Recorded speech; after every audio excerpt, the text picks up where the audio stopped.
आता आपण कोकटोळी गावात आलात. कोकटोळी गावामध्ये श्री क्षेत्र गिरलिंग देवस्थान जुना पन्हाळा या ठिकाणी आपण आलात आणि आपण आता पूर्ण या मंदिराची पूर्ण माहिती बघणार आहोत.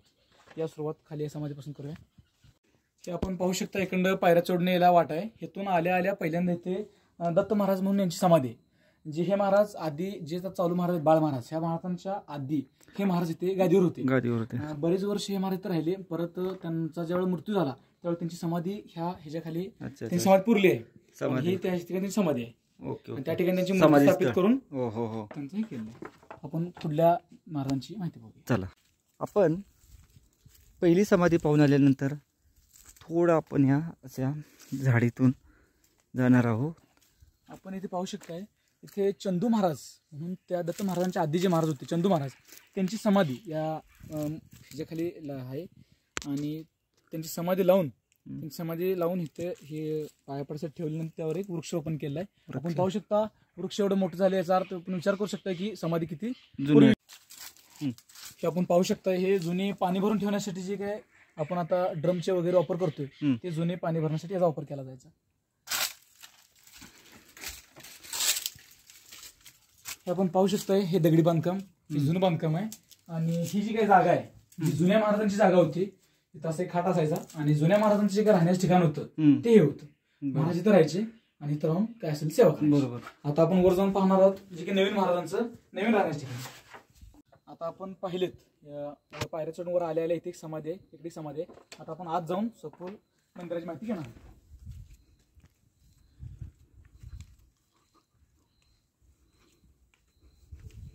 आत आल्यानंतर डाव्या बाजूस ही पहिली समाधी आहे जे की गिरलिंग मंदिर म्हणून जे काय या मंदिराला दिलेलं नाव आहे. जे काही गिरलिंग महाराज होते त्या महाराजांची जिवंत समाधी या पिंडीच्या खाली आहे. त्यांनी त्यांच्या वयात भक्ती करून त्यांनी जिवंत समाधी घेतली ह्याच्या खाली जिवंत समाधी ही त्यांची मूर्ती. ती शनिदेवांची शाळा जी काही स्थापन झाली पाहू शकता. संजीवन समाधी पराशर यांची महाराजांना संबोधलं होतं गिरलिंग महाराज म्हणून. पराशर ऋषी महर्षी पराशर ऋषींना आमच्या इथे गिरलिंग म्हणजे गिरलिंग त्यांना एक नाव संबोधलेलं होतं. त्यांचं पूर्ण नाव महर्षी पराशर संजीवनी समाधी म्हणजे त्यांनी जिवंत समाधी त्यांनी जिवंत असताना आत ध्यानस्थापासून समाधी घेतली त्यांची समाधी. परत इकडे पाहू शकता ही पण एक समाधी.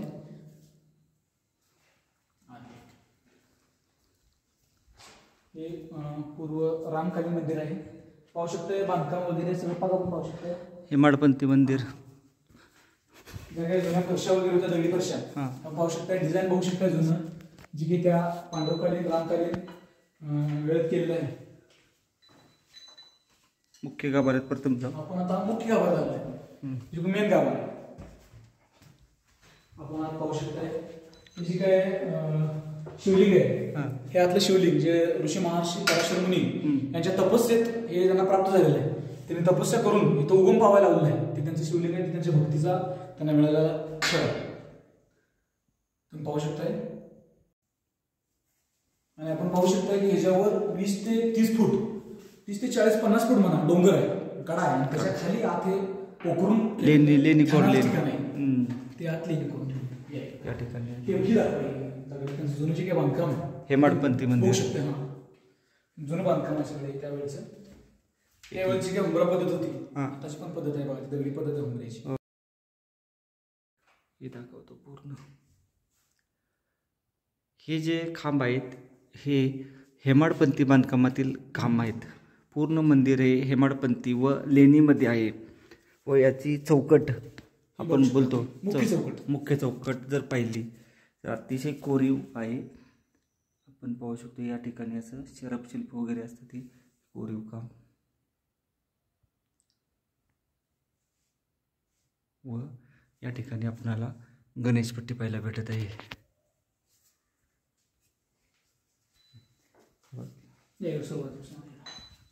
नागदेवताचं मंदिर पाहू शकता जे की पूर्णपणे दगडात कोरलेलं आहे. दगडात घावलेली लेणी हे नागदेवतासाठी आहे. हे जुनं प्रत्येक मंदिरासाठी प्रत्येक देवळासाठी एक चौकट आहे आपण बघू शकता. प्रत्येक ठिकाणी त्यांच्या पद्धतीनं जुन्या पद्धतीने केली चौकट आहे. बरोबर. उरलं डायग्राम ही पूर्ण हेमाडपंथी बांधकामातील पाहू शकतो आपण. हा जर पाहिला एकदम पांडवकालीन रामकालीन मंदिर आहे. हे हनुमान मूर्ती वरती जे काही आपण पाहतोच प्रत्येक ठिकाणी प्रत्येक हनुमानाचे हनुमान मंदिर हा असतोच. हनुमान हे असतेच. हनुमानाचे तो हवन कुंड, होम हवन या ठिकाणी केला जातो. हवनाचं जे काही कुंड आहे हा होम हवन आहे जुना, दाखवू शकता तुम्ही. इथे एक शिवलिंग आहे, एवढंच शिवलिंग आहे. हे एक शिवलिंग प्रस्थापन केलं आहे इथं.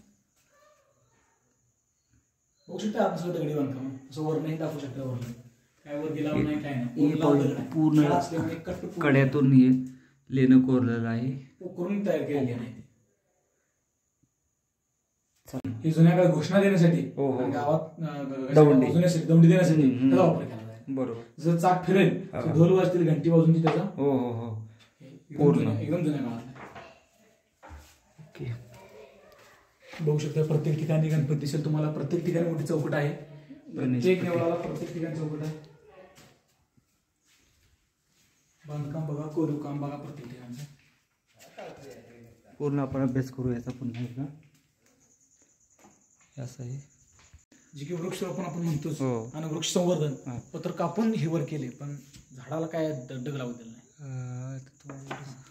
ही एक लेणीमध्ये ही एक अशी हाताव हे जांभ्या खडकामध्ये आपण कोरीव लेणं आहे व या लेण्यामध्ये आपणाला महादेवाची पिंड एक आत ठेवलेली पाहायला भेटते. अतिशय सुंदर आणि रेखीव आहे हे लेणं व आसपास परिसर. जांभ्या खडकातील हा पूर्ण भाग आहे. सांगा. आपण पाहू शकता इथं दत्ताची मूर्ती आहे आणि हा जे काही कोरीव काम आहे हे सगळं हाताने केलं कोरीव काम आहे. हा कडा आहे मोठा, एक पूर्ण अखंड दगड आहे. यात काही भाग नाही किंवा कोणता कंडका नाही, काय नाही. हा पूर्ण एक दगड आहे आणि हाताने कोरीव काम करून लेणी तयार केली आहे. ते एकदम पांडवकालीन रामकालीनच्या वेळेत केलेली सगळी बघ लेणी. बघू शकता इथं कुठं कोणत्याही वाहनाचा मशनीचा कशाचा उपयोग न करता फक्त हाताने केलं काम. छन्नी हातोड्याच्या हाताने त्यांच्या वेळेचं हाताने केलं काम बघू शकता.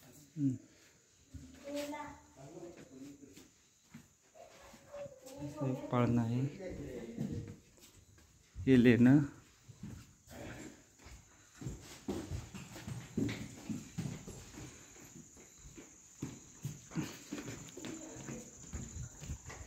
हा एक छोटंसं लेण्याचा भाग आहे इथे.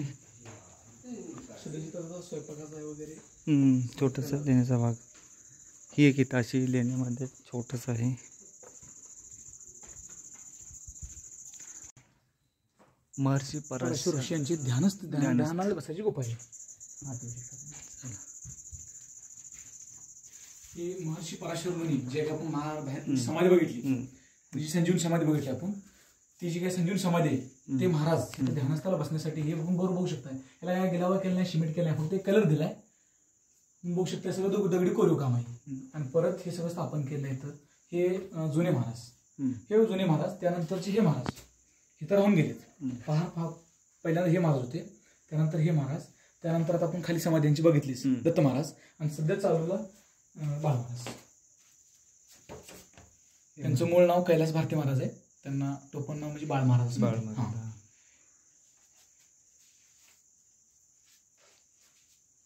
ही महाराजांची गादी.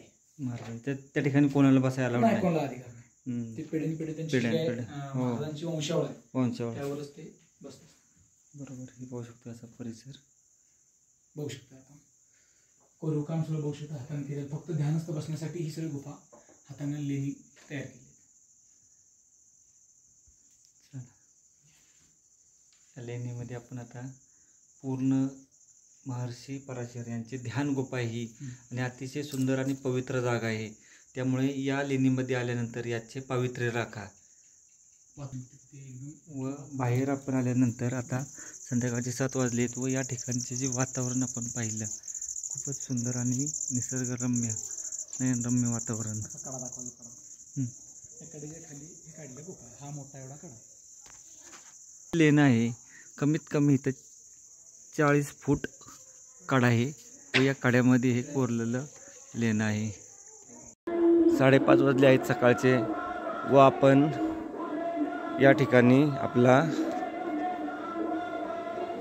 आपला टेंट लावला आहे गिरलिंग देवस्थानमध्ये. हे पाहू शकतो आपण. आता आपण गिरलिंग देवस्थान व गिरलिंगच्या लेण्या पाहिल्या. त्याच्याच बाजूला आपणाला तिघईच्या लेण्या आहेत.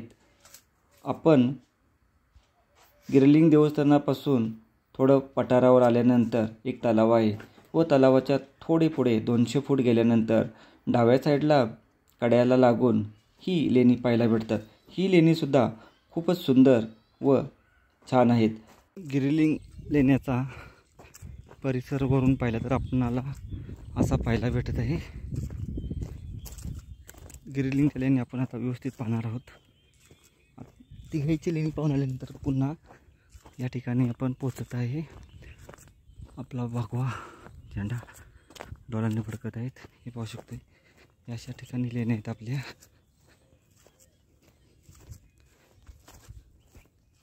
2.5 तासामध्ये आपण पोचून गेलो.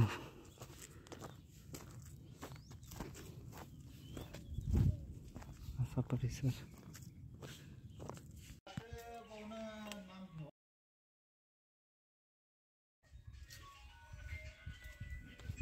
एक लेणं आहे.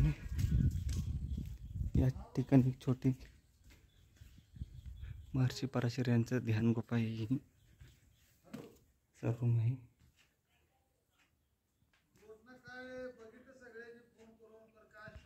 या ठिकाणी एक आहे असा महादेवाची पिंड.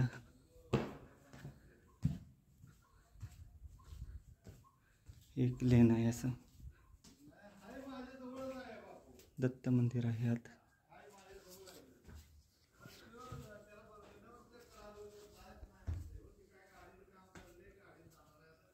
हे पहा महादेव.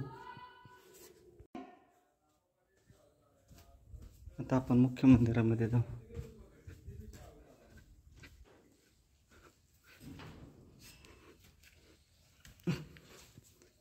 हे मुख्य मंदिर.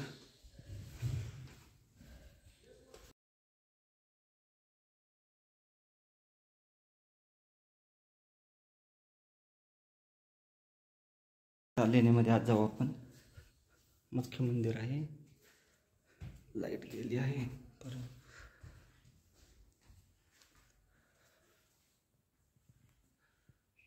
असा आतील भाग लेण्याचा.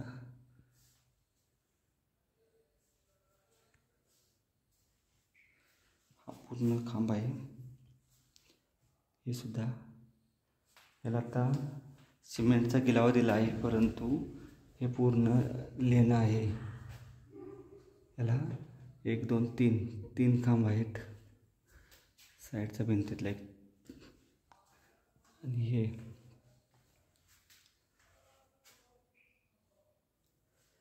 पहा लेणं. अप्रतिम लेणं आहे. या ठिकाणी असा कोरीव खांब पाहिला. हा एक. आपण आता लेणी पाहून जाणार आहे बाहेरचा भाग पाहण्यासाठी. आता आपण गिरिलिंगच्या मुख्य लेणीमध्ये आहे. मग पाहू शकतो शिवशंकरांची पिंड आहे. व आपण हा आता परिसर पाहून बाहेरचा भाग पाहू. पूर्ण लेणी पाहणार आहे आपण व्यवस्थित अशी. गिरिलिंग लेणी जुना पन्हाळ्याच्या या सर्व भागात असणाऱ्या या लेण्या. हेमाडपंथी मंदिर आहे.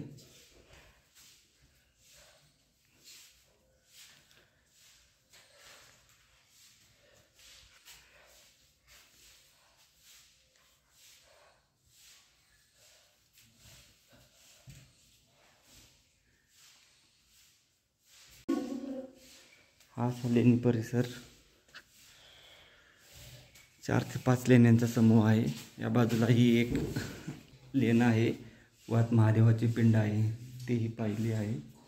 व हा सर्व परिसर पाहून आपण आता परतीच्या प्रवासाला निघत आहोत. लेणी परिसर.